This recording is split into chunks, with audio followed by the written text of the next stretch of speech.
भट्टी साहब, G20 country के अंदर हम जाते हैं भीख मांगने के लिए और बड़ा फख्र से बताते हैं हमें भीख मांगने का बड़ा तजर्बा है ना जी, भीख मांगने का जी इतने 1 साल के लिए उन्होंने हमारा डिले कर दिया। आपको पता है उस G20 के अंदर इंडिया भी बैठा हुआ है, यानी एक साइड पे आप उससे भीख मांग रहे हैं, दूसरी साइड पे आप किस मुंह से उससे कश्मीरियों के हकूक मांगेंगे, जब आपने अपने आप को इस कदर जलील कर लिया है, इस कदर घटिया साबित कर दिया है कि आप भीख मंगे हैं, आपको भीख मांगने के अलावा कोई काम ही नहीं आता, तो आप हकूक की बात कैसे कर सकते हैं यार? रईस साहब, बात यह है कि कश्मीर पर अब बात करते हैं ना तो दिल बहुत दुखता है। अब तो आंसू भी नहीं बचे, शायद वो जो होती हैं सिसकियाँ वो भी दबी दबी होकर ख़त्म होना शुरू हो गई हैं। आप एक तरफ हमारे अपने मुसलमान जो मुल्क हैं वो उनके साथ हमारे साथ खड़े होते हैं, दूसरी जाने वो कहते हैं नहीं जी नहीं, तजारत अपनी जगह है, ये बाकी अब काम अपनी जगह है। उनकी इंडिया के साथ, भारत के साथ अरबों खरबों रुपए के तजारत वो करते हैं, बल्कि अब तो इंडियन उनको गालियां भी देते हैं। जी जी, उनकी बेटियों को, उनकी बहुओं को, उनकी माओ को, उनकी बहनों को गालियां भी देते हैं वो। बिल्कुल ऐसे ही है। अब आपने किया क्या जी कि हम भारत जो कर रहा है, रईस साहब ने भी कहा, आपने भी शुरू में कर दिया, अपना अब्दुल्ला मलिक साहब भी बोल पड़े।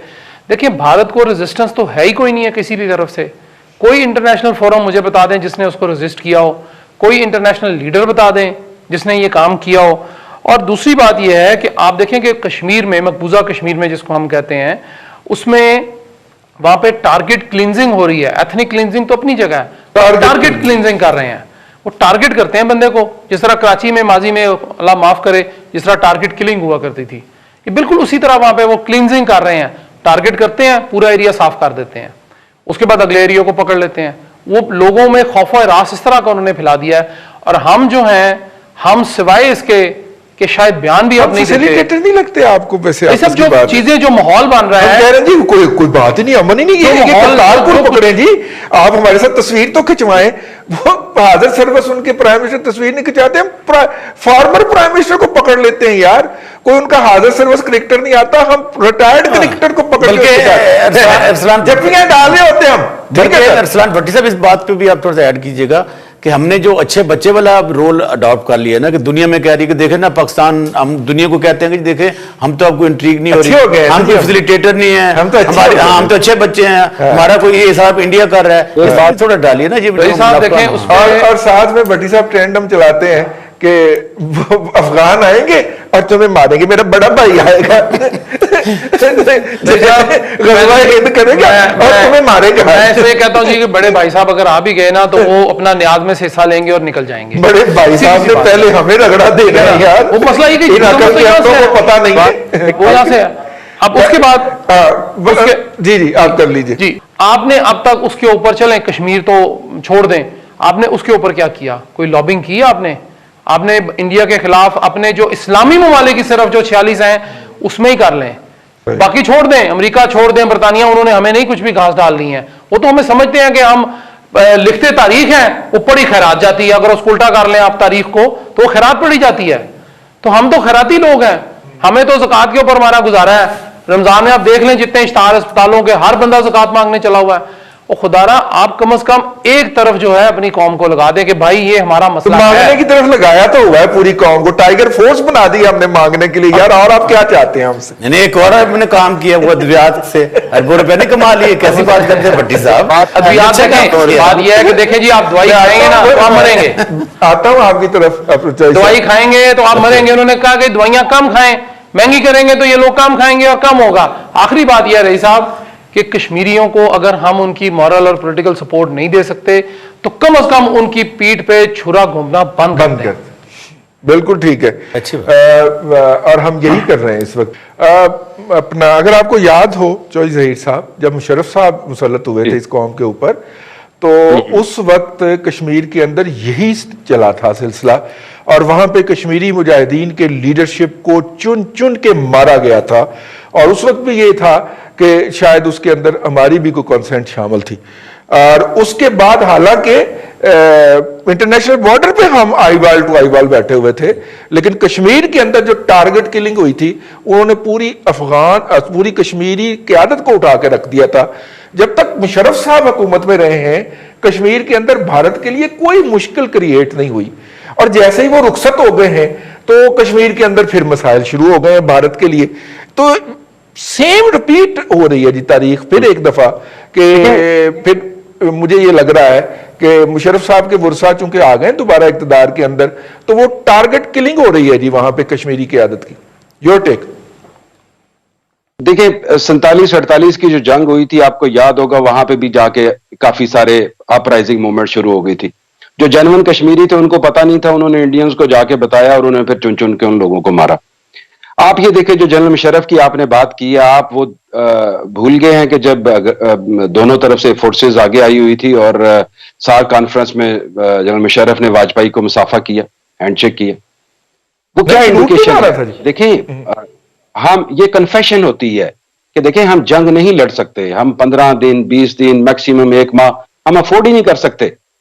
फिर दूसरी बात ये है कि जब आप अफोर्ड नहीं कर सकते तो फिर उसके बाद जनरल मुशर्रफ ने जिस तरीके से, अगर आज तक 70 साल की तारीख में अगर कोई थोड़ा सा ब्रेक थ्रू हुआ है वो मनमोहन सिंह के साथ डायलॉग का हुआ था, क्योंकि general Musharraf full fledge power में थे, चीफ एग्जीक्यूटिव थे, मार्शल एडमिनिस्ट्रेटर थे और सारी पावर वन मैन थे और मशवरा करते थे और कोई काफी हद तक इसके सोल्यूशन के करीब पहुंच चुके थे। ज्यादा बात नहीं वगैरह माना। अल्टीमेटली अभी भी ये हुआ जा सकता है, लेकिन सबसे पहले आप इकट्ठे तो हो, आप पता तो चले बात किसने करनी है। जो लीडर्स होते हैं ना वो तारीख से सबक सीखते हैं। मैं कोई ज्यादा प्रो PMLN नहीं हूं, लेकिन आपको याद होगा जब नवाज शरीफ मोदी के हलफ बर्दारी की तकरीब में गए थे, उसमें मे बी रोड़े अटकाए हों या मशवरा मिला हो ना जाने का, लेकिन वो गए। बेसिकली ये माजी से सबक सीखा जा सकता है कि ये सिर्फ और सिर्फ अगर कश्मीर को एड्रेस किया जा सकता है इस इशू को, वो सिर्फ और सिर्फ बायलैटरल टॉक्स हैं, बातचीत है। और उस वक्त पैरेलल अगर आपको याद हो, इमरान खान साहब कंटेनर्स पे जो कुलभूषण और कश्मीर और वगैरह वगैरह जो एक नारेबाजी होती है वो करते रहे, लेकिन जब खान साहब हुकूमत में आए और उधर कॉन्स्टिट्यूशन कश्मीर का अमेंड हुआ, आप ये देखें, फिर आपको याद होगा कि खान साहब आजाद कश्मीर गए थे, जिसमें आजाद कश्मीर के वजीर आजम ने खड़े होकर कहा था, खान साहब आप पीछे हट जाएं, हम इंडिया की यूं बॉर्डर क्रॉस कर देंगे, हम ये से ये कर देंगे, अगर आपको याद हो, सबको याद होगा। तो खान साहब ने वहां भी कहा, देखें बात यह है कि हम अफोर्ड नहीं कर सकते, जंग हमारे मसले का हल नहीं है और हमारी इकोनॉमी के हालात देखें। और खान साहब को ये जाहिर है एक चीज का पता भी होता है ना, अपने घर का, अपने पेट का सबको पता होता है कि हमारे क्या मसाइल हैं, और हमें यह भी पता है कि हम 1/10 होंगे शायद इंडिया के लिहाज से। कल को अगर न्यूक्लियर वॉर भी होती है तो वो 4 बम पड़ेंगे, हम यहां से हम फारिग हो जाएंगे, इंडिया तो फिर भी शायद काफी बड़ा शायद बच जाए। तो ये जो ओवरऑल जो सिनेरियो है इसको एड्रेस करने का सबसे पहले तो ये है कि आप अपने दाने दूने ठीक करें, अपने एक यूनिफॉर्मिटी और एक यूनिटी पैदा करें, और कश्मीरियों को जो है खुद एक अपनी जंग को लड़ने दें, उनको मॉरल सपोर्ट रखें और इंटरनेशनल कम्युनिटीज को ऑन बोर्ड करें। और दुनिया भी तभी आपकी सुनेगी कि जब आप एक खुद यूनिटी के साथ, यकजुई के साथ लीडरशिप अंडर ए वन लीडरशिप बात करें। जब दुनिया को पता नहीं होगा कि यार बात किससे करनी है। ठीक है, मैं आता हूं दोबारा आपकी तरफ, मैं आता हूं दोबारा।